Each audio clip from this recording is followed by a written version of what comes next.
Hey guys, this is Kim, aka K Rants, and I know it's been a minute, but I thought I'd come on here and do a quick update. So as many of you already know, I was diagnosed with scleroderma last year. Around like July, I got my official diagnosis, but I had all kinds of symptoms that led up to me going to the hospital in May, and then of course a couple of months later, the rheumatologist or my primary care actually told me that I had lupus, and then of course I actually got my official scleroderma diagnosis in like September because I followed up with the rheumatologist. But since then I've been on different medications. I've had a lot of different tests run. So first medication that they prescribed me before they pinpointed it and narrowed it down to scleroderma was Plaquenil, which is like a disease modifying, I don't know if it's the A stands for agent or antivirus, but essentially it's an anti-malarial drug. But it also helps to with like inflammation or reduce inflammation, I should say, and it helps fight this type of autoimmune disease that I have. Then, of course, after a series of tests, I had to make sure that I had proper lung functioning. I didn't have any heart issues, making sure that my eyes and everything were okay.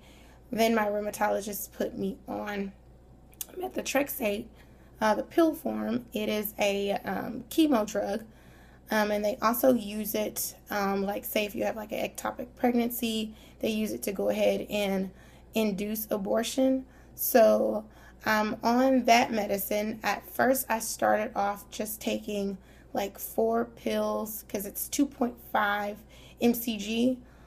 So I started off with 4, and now I'm actually up to 8 as of last week. My rheumatologist, she increased my dosage.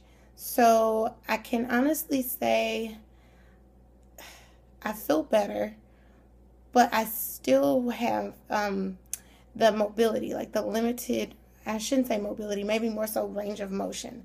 I still have the muscle joint pain and the muscle and joint weakness. I'm able to lift small weights.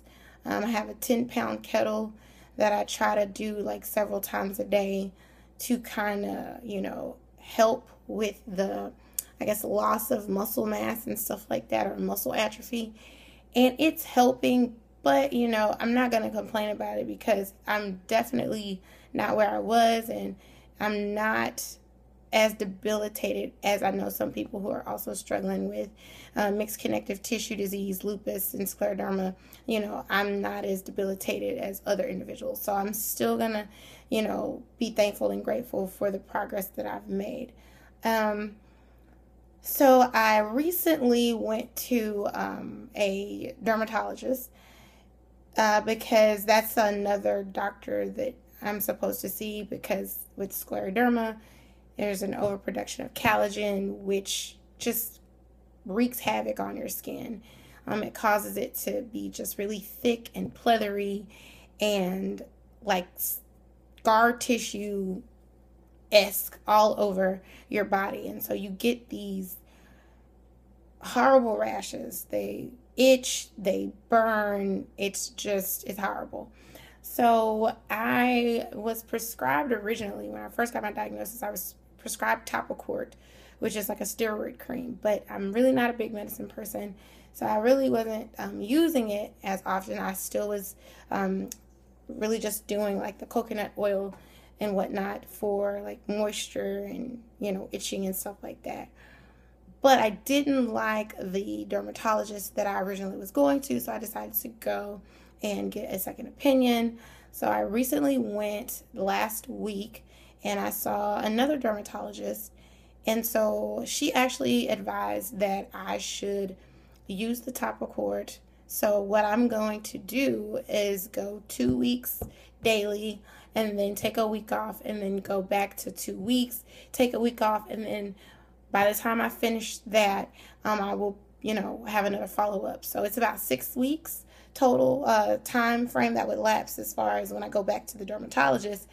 And then, of course, I'm going to still continue to use the coconut oil to seal in the moisture. Of course, one of the things that she recommended was that I take like baths and stuff like that, which can help with like the muscle fatigue and the skin, because showers tend to dry out the skin more frequently. But in my case, I'm really not able to take showers because of the loss of muscle. Like I wouldn't be able to get up. So one thing that I actually started doing to kind of, I guess, counter the whole dried out skin is I use the Colloidal Oatmeal. It's really good, especially like my son, he has eczema. And when the weather changes, his skin, like, or I guess his eczema, I should say, will flare up. And so, I'll make him take a bath and put the oatmeal in there. And it's really, really good for his skin. Keeps him hydrated. Helps, like, with the itching and the rash. So what I actually do with that is I just take a packet, while I'm in the shower. I'll just, put some on my, bath cloth and, make sure that it's all nice and wet. And then just kind of take it and I guess you lather or slather it on, and it really has helped. And I've only been doing that for like a week because, the dermatologist was like, well, you've got to find a way to help with your moisture retention. And, as far as like the scarring or the scar tissue and the appearance of just that, it's like a plastic look. It's really hard to describe. But she was just saying that what's really going to help with that is the methotrexate. So that's kind of just a wait and see type of thing. But I can say that since I've been on the methotrexate, which has been like February, March, I can tell the difference. And so another thing too, and I don't know if I've said this like in other videos, but what I've noticed is that like everywhere that I have the rash, which ironically is like, like on my shoulders, kind of like under my arms. It's like everywhere the rash is really pronounced, that's where I have the joint pain and the muscle fatigue and the loss of range of motion. So I almost want to say it's definitely connected, because what I am noticing is that as the rash is kind of healing or getting better, seems like it's reversing, I'm able to lift my arms just a smidgen higher than I was maybe a couple of weeks ago. And I mean, I think that that's definitely progress.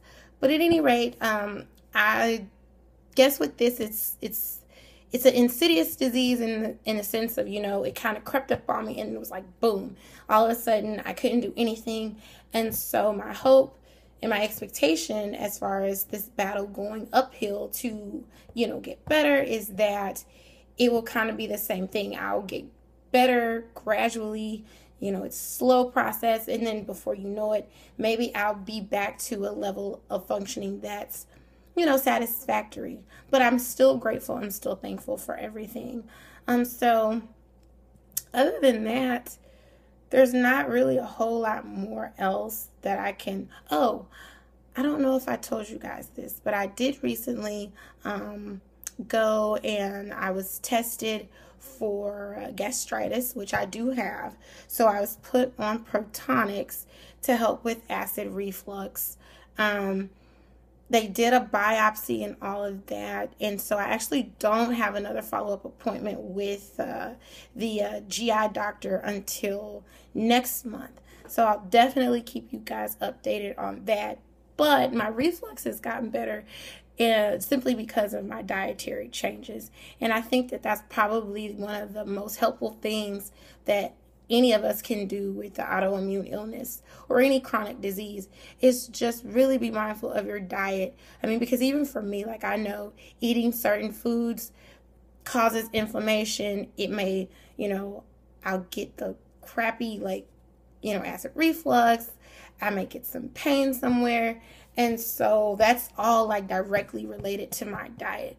Drink lots of water, eat your fruits and vegetables. Don't want to sound like your grandma or your mom or anybody, but it really is seriously watching your diet and maintaining, a healthy level of, good foods, clean foods helps. So no real complaints about the gastritis, but just in case I forgot to tell you guys that, I wanted to just kind of circle back around to that.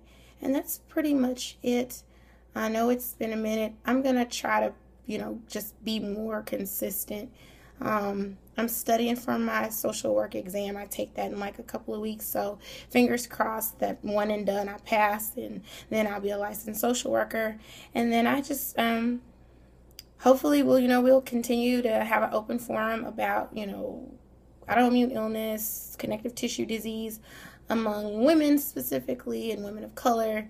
And we can just keep this conversation going. But anyways, if you have any comments or questions, please, I guess I should say, please comment, subscribe, or like the video. And then, of course, I'm always responding, even if it's been like 2 weeks later and, you run across this video and you got a question. I get my little notifications and I'm really quick to respond. Even if, you don't reply back, I just want to make sure that I can help anybody that needs to be helped. So at any rate, I hope you guys enjoyed this video, and I will talk to you guys soon. Bye.